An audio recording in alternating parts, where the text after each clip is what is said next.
Bonjour à tous, bienvenue sur ACI pour votre émission L'Invité. Aujourd'hui, à mes côtés, Aimée Angèle, traiteur antillais sur le marché de l'Olive à Paris dans le 18e. Bonjour Aimée, bienvenue. Bonjour.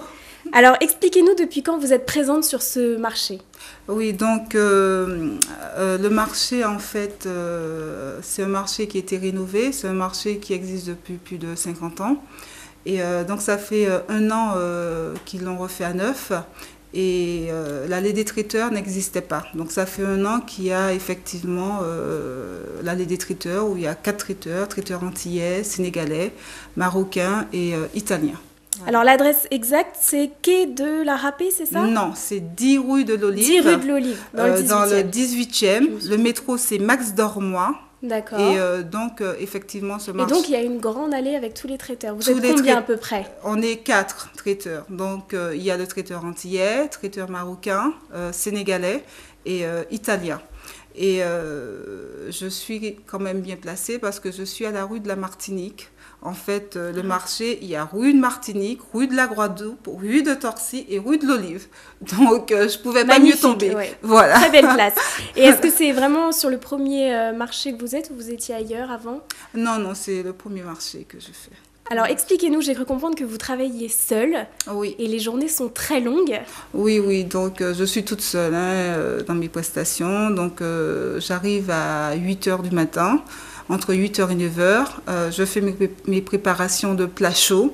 Ensuite, vers 11h, je fais ma mise en place. Et à midi, tout doit être prêt pour la clientèle de bureau qui vient éventuellement manger sur place ou prendre à emporter.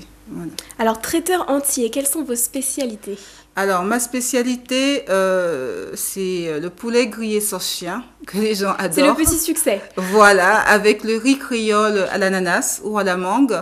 Et aussi les tartes aux crevettes, ces fameuses tartes aux crevettes qui nous ont fait connaître, en fait. C'est la tarte qui nous a fait connaître. Et est-ce que c'est pas difficile de trouver vraiment des produits antillais ici en France? Où est-ce que vous vous approvisionnez? C'est pas que c'est difficile, mais c'est vrai qu'on ne trouve pas des produits de la même qualité, évidemment, que les produits qu'on trouve en Martinique ou en Guadeloupe, enfin aux Antilles. On trouve des produits, mais ça peut être des produits coupés, en fait. Par exemple, si vous achetez des épices comme bois-d'Inde, la poudre et tout, c'est pas les mêmes odeurs que le bois-d'Inde en poudre que vous trouvez en Martinique, par exemple. Donc, ma mère, elle m'en envoie en sachet. En gros, si vous voulez, quand j'en ai besoin. Mais si vous trouvez des produits, mais évidemment, c'est pas la même qualité. Alors c'est vrai qu'il y a un petit a priori au niveau de la cuisine antillaise, on dit c'est très pimenté, mais en fait pas du tout, c'est plutôt épicé. Voilà, donc les gens ils font l'amalgame entre épicé et pimenté. Épicé ne veut pas forcément dire pimenté. Évidemment, s'il y a des clients qui aiment la cuisine antillaise bien relevée, donc là ils le précisent, donc on met à côté le piment. Mais la cuisine antillaise épicée, ça veut dire que ça a du goût, ce n'est pas fade. Ça sent bon et c'est bon. Voilà. Donc, si vous voulez du piment en plus, là, c'est à côté. Mais ce n'est pas dans le plat directement. Donc, il faut que les gens y viennent, ils goûtent, ils testent. Alors justement, vous les faites un peu goûter avant? C'est-à-dire au début, à l'ouverture, j'ai fait beaucoup de séances de dégustation, notamment avec le planteur et toutes les petites miniardises, comme les pâtés, la salade de crevettes, mayonnaise maison, tout ça, j'ai fait découvrir effectivement au début. Et de temps en temps, le week-end, par exemple là, pour les fêtes, je vais faire découvrir le jambon de Noël traditionnel, que je vais faire déguster le week-end. Que je vais venir goûter. Ah oui, il faut, je vous invite, toute l'équipe, il n'y a pas de souci. Voilà. Alors, est-ce que vous sentez que dans des grandes villes comme Paris, par exemple, il y a une vraie demande, les gens n'ont pas le temps vraiment de manger le midi, ils viennent chercher à emporter?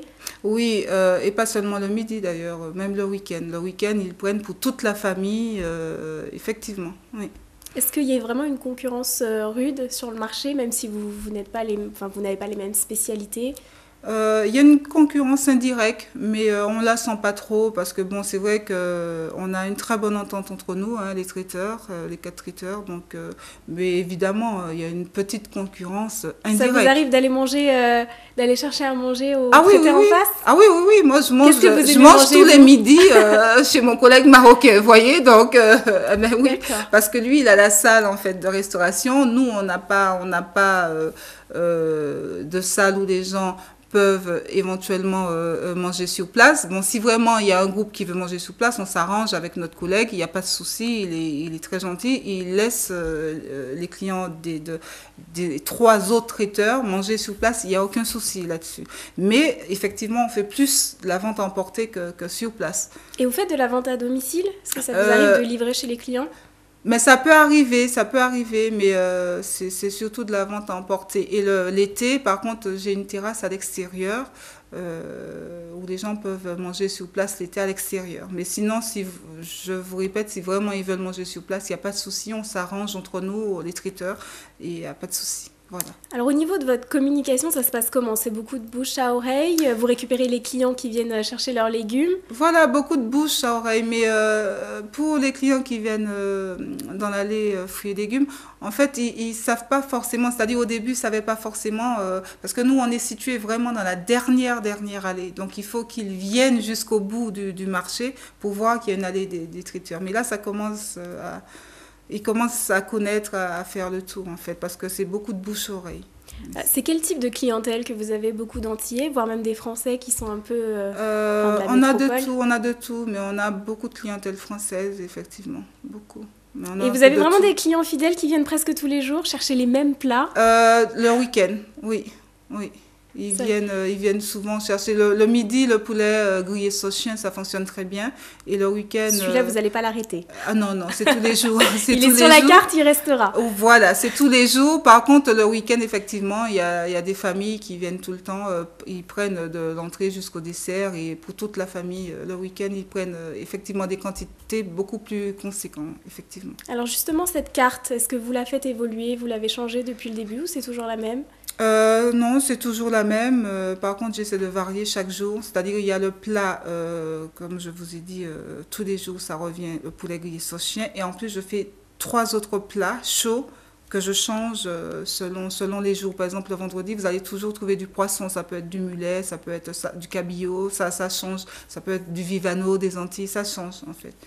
Et là, les fêtes approchent, qu'est-ce que vous allez nous préparer? Ben écoutez, normalement, la tradition veut que ça soit du fricassé de porc, du jambon créole, soit jambon à l'ananas. Donc après, c'est chaque client qui voit, parce que bon, c'est pas tout le monde qui mange du porc, donc les gens ils viennent, je leur présente la carte, ils choisissent ce qu'ils veulent en fait. Et quels sont vos objectifs? Vous avez envie de vous développer sur différents marchés? Parce que pour l'instant, vous êtes toute seule, c'est assez Oui. difficile. Voilà, pour le moment, je suis toute seule, mais effectivement, à moyen terme, j'espère bien pouvoir embaucher quelqu'un et effectivement essayer d'ouvrir d'autres cannelles et chocolats sur d'autres marchés couverts. Mais ça, c'est bon. C'est assez difficile, il faut faire confiance, hein, vraiment, pour qu'on vo- reproduise la même cuisine que vous. C'est pas... Voilà, mais bon, On verra à long voilà, terme. Alors, exactement. parlez-nous un peu de vous. De quelle origine êtes-vous? Alors, je suis de la Martinique, de Fort-de-France, et voilà, je suis martiniquaise. Et ça fait combien de temps que vous êtes installée à Paris? Moi, je suis arrivée à Paris à l'âge de 16 ans, donc ça fait assez longtemps. Et vous avez suivi une formation en cuisine? Non, en fait, c'est ma mère qui était restauratrice. Et donc, moi, j'ai fait l'école hôtelière à l'école Médéric. Donc, j'ai plutôt travaillé dans l'hébergement. Et ce savoir-faire que j'ai en cuisine vient de ma mère et vient aussi d'amis qui cuisinaient très très bien et qui m'ont appris. Voilà. Mais comment vous vous êtes dit, voilà, je vais pas juste cuisiner pour ma famille, je vais cuisiner pour tout le monde? Mais écoutez, moi j'ai toujours conçu des projets et Cannelle et Chocolat, en fait, c'est un projet que j'avais conçu à la base. euh, Ça fait quelques années de ça. C'était en fait un salon de thé que je voulais ouvrir dans le 6e. Et donc, comme j'avais pas trouvé les fonds, donc après, j'ai eu l'idée d'envoyer un dossier à la ville de Paris pour pouvoir m'installer effectivement sur un marché couvert. Voilà. Et je crois que c'est de famille aussi, non? Vous avez oui, j'ai ma grande sœur qui est traiteur aussi dans les Yvelines. Oui, c'est de famille. Hein. Ma mère, elle a 5 filles et ces 5 filles, on sait cuisiner. Chacun a son business et personne ne veut céder. Non, c'est pas que personne veut céder, mais bon, on a des approches différentes de la cuisine antillaise. Ma grande sœur, par exemple, elle est très, très traditionnelle.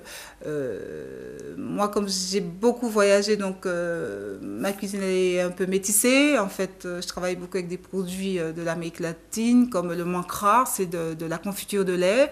Je fais des mousses aux fruits de la passion, qui est une spécialité du Brésil. Donc voilà, c'est après... Cuisine du monde. Voilà.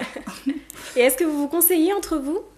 Oui, des fois, il y a des choses que je sais pas trop faire, donc j'appelle ma grande sœur et je lui demande, voilà, est-ce que tu sais faire tel plat? Et voilà. Vous prêtez les recettes? Elle m'aide un petit peu. Si je ne sais pas, elle me dit, voilà, tu fais comme ça, mais voilà. Et vous êtes présente aussi sur les événements, que ce soit des mariages, des anniversaires? Oui, alors pour les mariages, donc je travaille avec un traiteur Trio Gourmand. Pour les grands événements, hein, c'est-à-dire si le client veut qu'on s'occupe de la prestation de A à Z, donc c'est lui qui rentre en jeu. Voilà, c'est le Trio Gourmand. Voilà. Alors dites-nous, les téléspectateurs qui nous regardent et qui se disent ça a l'air bien bon tout ça, comment je fais pour aller manger chez Aimée? Alors, ils prennent le métro, la ligne 12. C'est une bonne chose. La ligne 12, ils s'arrêtent métro Max Dormois. Voilà, 10 rue de l'Olive, je le rappelle, j'ai fait une petite erreur tout à l'heure. Et vous allez au 10 rue de l'Olive, c'est une petite rue piétonne avec plein de petits bistrots, avec le marché qui est au milieu, c'est magnifique. Et là, vous allez à la dernière, quand vous entrez dans le marché, vous demandez l'allée des traiteurs. C'est la dernière allée et là, vous serez dans un autre monde. Vous serez dans un autre monde. C'est magnifique. Et comment on fait pour commander? Alors, pour commander, donc, soit on commande par téléphone, ou alors vous passez sur place et vous commandez 24 heures à l'avance. Hein, parce que je précise, comme je suis toute seule, si par exemple vous voulez une prestation, je sais pas, pour un mariage ou un anniversaire, il faut passer sur place, passer commande. Et c'est 50% à la commande et 50% à la livraison. Voilà. Et aujourd'hui, vous avez laissé votre stand vide alors pour nous? Oui. Aujourd'hui, j'ai fermé pour venir faire un petit coucou, voilà, un petit peu de communication et puis dire, voilà, à la communauté, déplacez-vous, venez faire vos commandes de pâté Noël, venez faire vos commandes de schrob, de planteurs et voilà. Très bien, merci Aimée d'être passée. C'est moi qui vous remercie. Puis on viendra goûter tout ça très bientôt. Il n'y a pas de souci, je vous recevrai avec plaisir. Merci à tous et à très bientôt avec un nouvel invité. Merci.